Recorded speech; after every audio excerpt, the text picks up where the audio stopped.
JCR Ziaur Rahman Farooqui here. आज हम 7 class का यूनिट नंबर 3 सॉल्व करने जा रहे हैं और इसकी ग्रामर में जो चीज़ आज हम डिस्कस करेंगे माय डियर्स वो है सब्जेक्ट और ऑब्जेक्टिव प्रोनाउन। मतलब सब्जेक्टिव और ऑब्जेक्टिव केस जो होता है एक प्रोनाउन का, उसको आपने कैसे रिकॉग्नाइज़ करना है और उसकी जो हैयत है, जो उसकी फॉर्म है, वो कैसे चेंज हो जाती है। That's what we are going to learn in this video. देखिए माय डियर्स, इंग्लिश में जो एक स्टैंडर्ड सेंटेंस होता है उसका ये तरीका होता है, यानी उसमें सबसे पहले आपके पास सब्जेक्ट आता है, फिर वर्ब आता है और फिर ऑब्जेक्ट आता है। तो सब्जेक्ट और ऑब्जेक्ट जो होते हैं, नाउन तो सब्जेक्ट की जगह पर है या ऑब्जेक्ट की जगह पर है, एक जैसा रहता है, लेकिन जो प्रोनाउन होता है वो तब्दील होता रहता है। तो वो कैसे तब्दील होता है, we are going to see in this table, जो कि आपको प्रोवाइड किया गया है 7वीं क्लास की बुक पेज नंबर 34 के ऊपर। देखिए माय डियर्स, आई जो है जब ये सब्जेक्ट होगा तो ये आई होगा, लेकिन जब ऑब्जेक्ट में जाएगा तो ये मी बन जाएगा। शी जो है वो हर में चेंज हो जाता है, ही जो है वो हिम में चेंज होता है, यू ही रहता है, इट वैसा ही रहता है, दे जो है वो देम में चेंज होता है और वी जो है अस में चेंज हो जाता है। राइट, तो ये है उसकी जो फॉर्म या जो हैयत तब्दील होती है।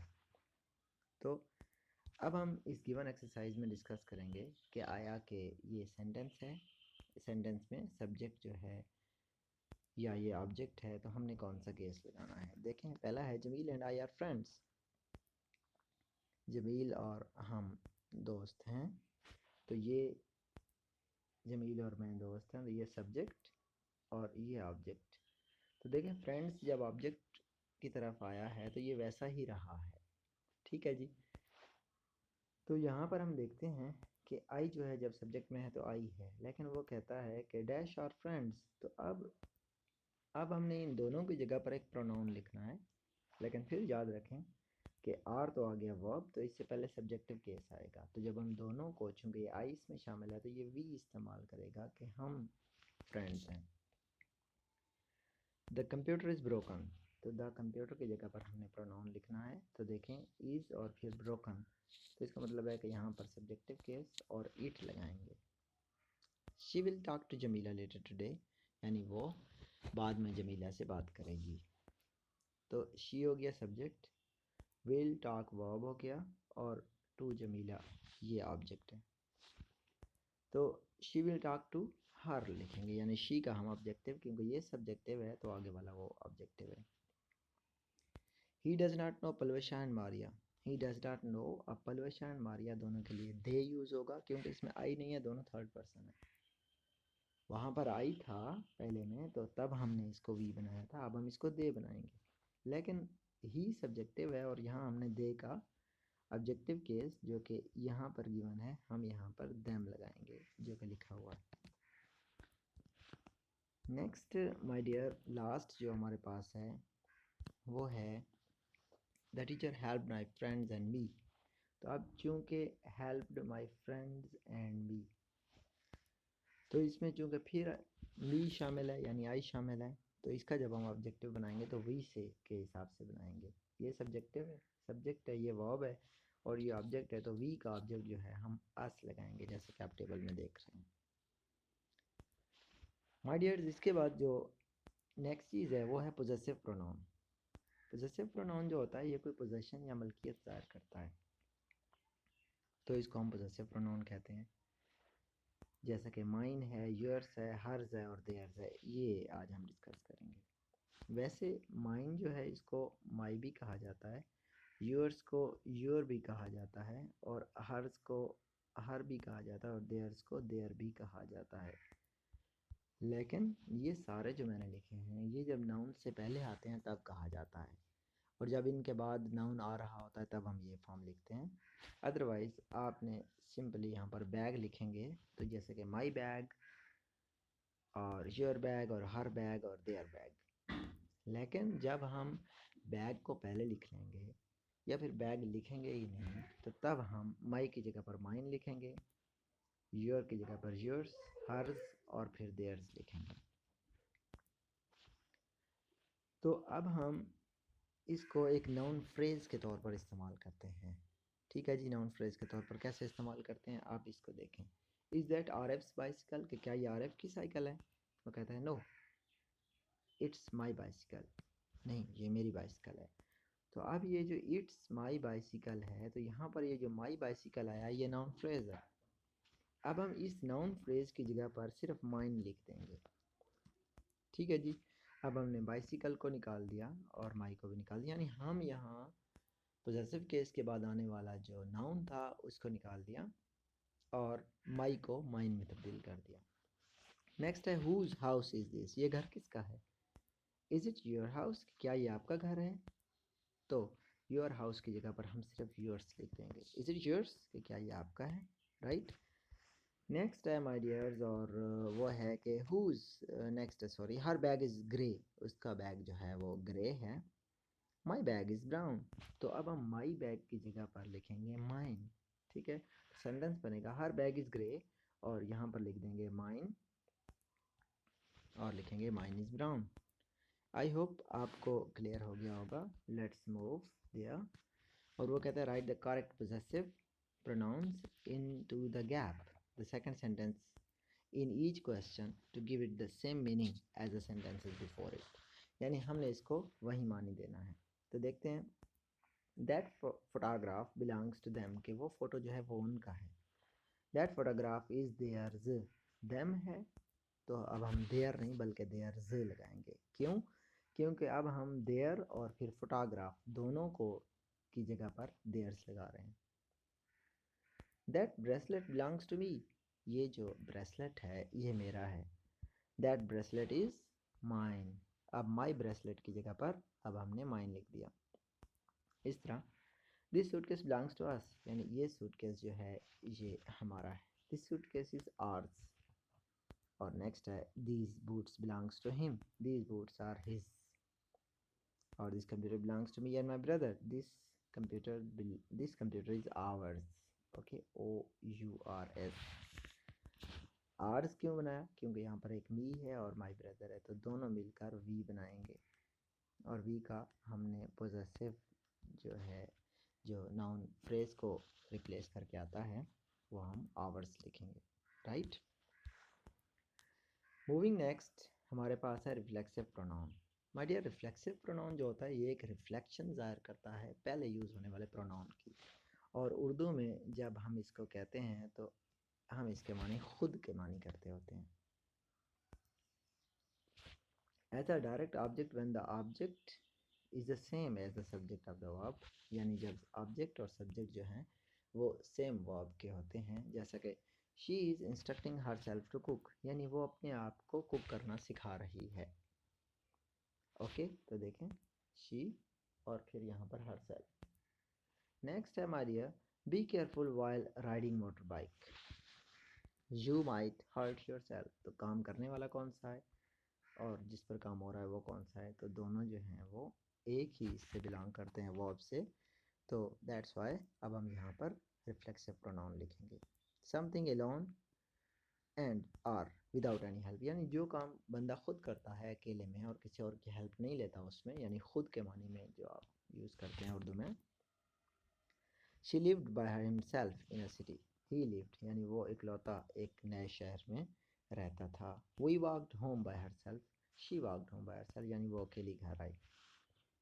तो नेक्स्ट में माय डियर्स हमने ये करना है कि फिल इन द ब्लैंक। अब हमने फिल इन द ब्लैंक करना है। My little sister can dress, तो लिटिल सिस्टर शी है तो अब हम by herself. I wash my clothes myself, और माई और सेल्फ के दरमियान स्पेस नहीं होगा। He repaired the computer himself, यानी उसने कंप्यूटर खुद रिपेयर किया, तो हिम और सेल्फ स्पेस नहीं होता है दरमियान में। They don't like to talk about themselves, VES, themselves. Sarah looks at herself in the mirror for hours, यानी सारा अपने आप को कई घंटों तक शीशे में देखती रहती है, तो हर सेल्फ स्पेस नहीं होगा। We hurt ourselves in the accident, यानी हमने अपने आप को या हम खुद से ही एक्सीडेंट में, तो ourselves हर्ट यानी हमने अपने आप को तकलीफ़ पहुंचा ली, हमारी अपनी वजह से हमें तकलीफ़ पहुंची, right. So that was reflexive pronoun my dears. और नेक्स्ट में हम पढ़ना है क्वेश्चन वर्ड्स। क्वेश्चन वर्ड जो हैं आपके पास वो ये होते हैं माय डियर्स, हु, हुज, इसका मतलब होता है कौन, और हुज मलकियत को ज़ाहिर करता है किसका। व्हाट चीज़ों के लिए इस्तेमाल होता है, हु बंदों के लिए इस्तेमाल होता है। और विच जब हम किसी से कोई चीज़ चूज़ करवाना चाहते हैं कि विच बैग इज़ योर्स, तो अब हम उसको कुछ बैग्स दिखा रहे हैं और चाहते हैं कि वो इनमें से एक चुन ले या बताए कि ये उसका है, तो यहाँ पर हम विच यूज़ करेंगे। और व्हाट है ये नाउन्स के साथ इस्तेमाल होता है और विच भी नाउन्स के साथ इस्तेमाल होता है। तो बहरहाल अब हम आएंगे make questions for the following answers using question words. Given जुमला आपके पास इस तरह का होगा, the best season of the year is spring. तो सवाल क्या था, इसका सवाल क्या हो सकता है, तो हम कहेंगे what is the best season of the year, तो जवाब आ गया ये, और जवाब है कि जो बेहतरीन सीज़न है वो स्प्रिंग है। I am playing, I am playing एक जवाब है, तो सवाल क्या हो सकता है, प्लेइंग के बारे में हम पूछ रहे हैं, और वो थिंग है तो हम व्हाट से शुरू करेंगे, व्हाट आर यू डूइंग, ठीक है, और सवालिया निशान लगाना है। I am fine thank you, तो सेंटेंस होगा हाउ आर यू, ठीक है, जब हम पूछ रहे हैं कि आप कैसे हैं तो how are you. This is my book, तो अब हम जब दिस इज़ माई बुक पूछा किसी से कि कौन सी किताब आपकी है, तो हमने विच इस्तेमाल करना है,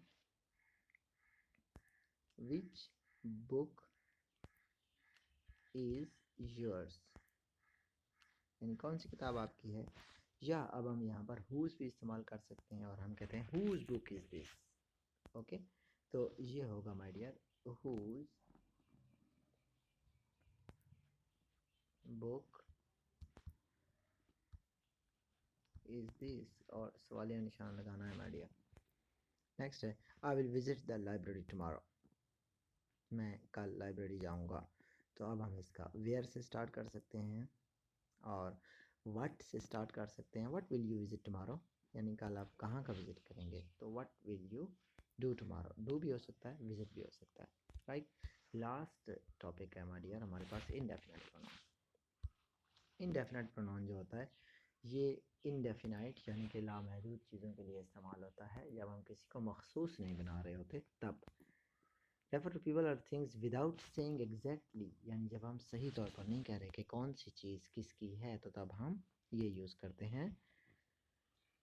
somebody कोई शख्स, someone कोई आदमी, कोई एक आदमी, something कोई एक चीज़, anybody कोई बंदा, anyone कोई बंदा, anything कोई चीज़, तो इनको हम यहाँ पर यूज़ करते हैं। तो fill in the blanks with the correct indefinite pronouns.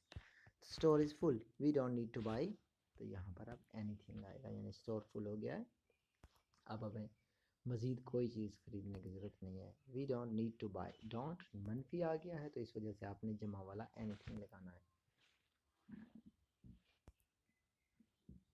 I forgot my purse at home, can someone give me a bit of money, can someone give me a bit of money. Isma is very good teacher, everyone likes and admires him, यानी हर बंदा उनको पसंद करता है और उनकी तारीफ़ करता है। I went to slim shop this morning but there was none, लेकिन वहाँ कोई भी मौजूद नहीं था। नन नो वन का इकट्ठा लिखने का एक तरीका है। और नेक्स्ट है कि everyone was ready to go for picnic, everyone, okay. So यहाँ पर हम इसको नेक्स्ट चीज़ डिस्कस करेंगे और वो है प्रोनाउन एंटीसीडेंट एग्रीमेंट, यानी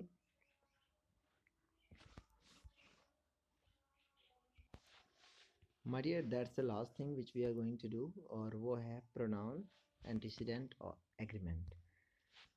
यहाँ आप कहते हैं अली और वहाँ आप इसके लिए प्रोनाउन यूज़ करते हैं ही, तो आपने अली के लिए क्यों प्रोनाउन ही यूज़ किया, क्योंकि आपको ये कानून ये रूल पता है, और इसी रूल को कहते हैं प्रोनाउन एंटीसीडेंट एग्रीमेंट।